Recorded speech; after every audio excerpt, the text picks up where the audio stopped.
Welcome back to the channel. This is an addendum to the DIY number 5 video. I forgot to cover another source of THC problems. The following snippet shows me manually lowering the torch, it binding up and then suddenly releasing and dropping.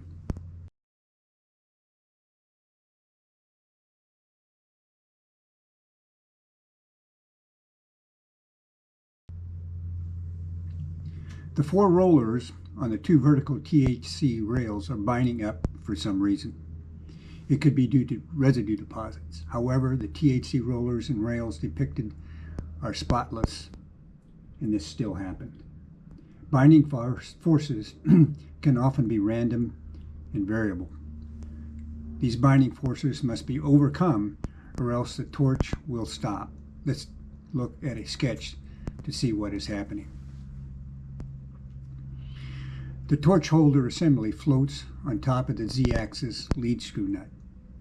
Notice the electrical contact point between the lead screw nut and the torch holder. If the torch holder assembly binds up when the torch is lowering, this electrical contact will be opened and the torch and program will stop. Here's what this assembly actually looks like.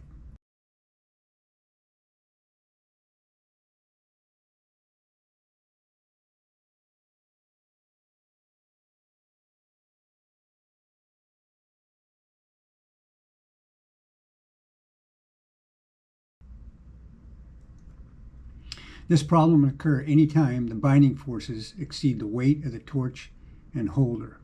Obviously, the heavier the torch and holder, the higher the binding force is that can be tolerated before a torch failure occurs. This points to the need to keep the THC assembly as clean as possible and use the splash and fume guards depicted in prior videos. Thanks for watching.